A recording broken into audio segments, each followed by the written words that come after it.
Hey Frontline fans, welcome back to Comic Frontline. And fans, you're back with me, Mike Spider Slayer, getting ready to do that all-important comic book review so you the fans can make a decision on what comic books to buy. And today, guys, it's a biggie. It is none other than the highly anticipated, largely talked about Civil War II, issue number 3. It has finally arrived, and there was huge speculation of what could possibly happen in this issue. Now, before we get into this review, I just wanted to let you guys know that there is huge spoilers in this review. So if you have not read your copy, please read your copy first, then come back, keep the discussion going, leave your comments below. I just want to say that this is a very, very well told story and the best Marvel event that Marvel has put out to date so far. So, with that being said, Brian Michael Bendis is the writer. The talented David Marquez is the artist in this book. The art has been consistent. The colors have been consistent. It's just a beautifully well-drawn book. Everything about it. The action that is in it, the details, even the courtroom. I mean, just everything about it is really well done. Carol just looks beautiful. Again, the emotion in her facial expression just says it all. The concern, the worries, everything that is happening. Banner's face in this issue, the concern and just the way he looks, how frustrated and just surprised that he looks in this book. The ton of characters that are in this issue, in this 2-page spread. It's just done at the highest quality. And I loved looking at this book, each and every panel about it. So, we're going to recap the story. We're going to talk about it. And we're going to see what speculations we may have going forward with this book. So, first things first is we see Carol Danvers in the courtroom. Matt Murdock is doing the defending. He's there doing his job. And we basically get the story of what happened once Carol went into Bruce Banner's secret laboratory. And at first, when you're the reader, you're like, yeah, Carol went on her own. She snuck behind Tony's back. Is going to try to stop Banner from becoming the Hulk. And then this is how your Civil War is going to happen because Tony can't believe that she went behind his back again. That's not the case. In this issue, you wind up seeing that Tony and Carol come together. And Tony is worried, but he comes with no armor because he doesn't want to put any pressure on Bruce in case he does Hulk out. Because in that last issue, we saw that huge vision, this vision right here, that Hulk was going to destroy all the Marvel or all the superheroes. So Bruce is just dumbfounded by the whole thing. He can't believe that the entire team would sit there and be like, "Oh my God, I can't believe they're here. What did I do?" You know, he thought maybe he did something wrong. And so basically what happens in the book is they tell him the story. They're sitting there going, well, you could become the Hulk. This is the person that's in the future. And they're kind of making him upset. They hacked into his systems. They found out, Hank McCoy found out that he was researching dead gamma ray cells. And Banner was getting upset because he felt like he was being attacked. And everyone was trying to keep calm. They were just like, please, just listen to us. Just come with us. And Banner really started getting upset.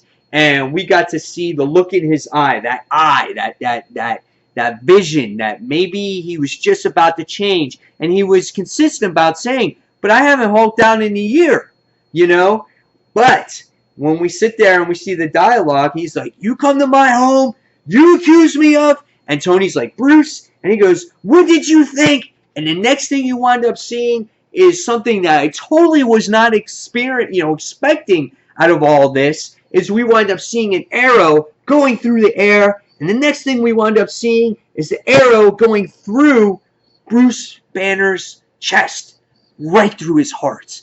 And the next thing you wind up seeing is that the looks on Carol and Tony's face, and Bruce Banner falls to the ground in agony, and he's dead. he's dead. He's on the floor, lifeless. And Carol and Tony just don't know what to do. But the next thing they wind up seeing is go after him, and they wind up searching for him. And you wind up seeing Clint is the one that is behind the death of Bruce Banner, and he puts his arms out, and he realizes what he did. He realizes what he did was the thing that he was supposed to do. And so as you read the issue, we wind up seeing what happens in the courtroom as he explains that Bruce Banner gave him the permission to kill him because he feels like that he could Hulk out. He sees himself in dreams as a Hulk. He wakes up at night wondering if he did change into the Hulk. And he feels like he can change again at any moment. So he's not at peace with himself. And he realizes that Clint is the best person for the job because he has the best eye. He can see when Bruce will become the Hulk again. And so we get that, the whole story here about the arrow and everything, and you have to really read it to understand what goes on. And so the next thing you see is the entire Marvel Universe, watching it on TV and seeing what was going on. You find out that Hank McCoy had research on his servers showing that Bruce Banner is the one that, yes, told told Clint to do what he had to do. And again, everything is broadcasted all over New York. And it's just absolutely crazy what happens. You know, they go to Carol and they say, you've used these visions, you use Ulysses over and over. And she's like, yeah, absolutely. You know, it's saved countless lives, and it's done this and it's done that. And Tony is just totally frustrated. He's like, how many people do we have to lose? We've lost Rhodey. We have an Avenger that shot down the founding member of the Avengers, you know. We've lost the Hulk. You know, we don't even know what happened to She-Hulk yet. Jennifer Walters. We know she was in this coma state. She wound up flatlining. We don't know if she lived. We don't know anything what happened. And you can really see at this point that the lines are drawn on who's on possibly whose side. You know, Miles Morales is like, I think I'm with Iron Man. Nova's kind of like, I think I kind of am too. I don't see this being a good thing, you know. Captain America, Spider-Man are kind of with Captain Marvel at the moment. You see at this moment, Bruce Banner is lying on the ground. The arrow is in his chest. That represents the lines of division right there between our heroes. And as the issue comes to a conclusion, we don't really actually see the verdict, but Tony Stark actually predicts what he thinks is happening, and we wind up seeing that Tony sees their future at hand. And that's how the issue actually ended. Wow.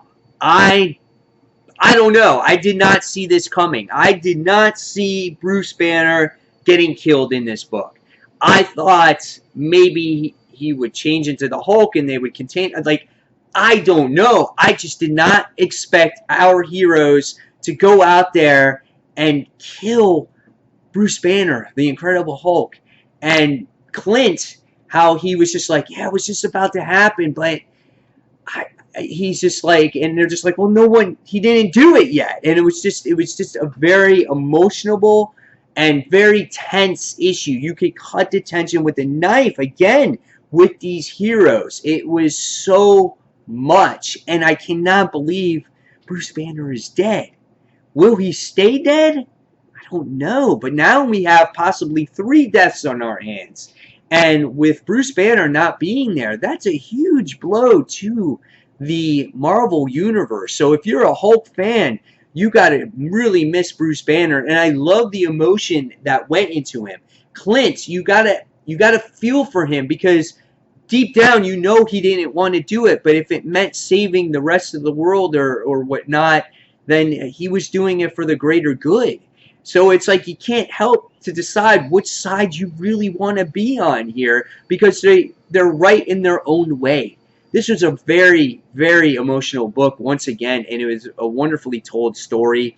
Hopefully you guys get a chance to read this one. If you haven't, it's definitely worth the $5 here. I can't wait to see what happens. What's next in store for Tony's future, and what's next in store for Carol's future? Still yet to be determined. Maybe we need to go to Ulysses and find out ourselves. So guys, again, leave me the comments below, And as always, thank you for watching Comic Frontline. Don't forget to check out all the other Frontliners reviews here on Comic Frontline. And until that next comic book review, this is Mike Spider Slayer signing off. Thanks for watching, fans. Take care.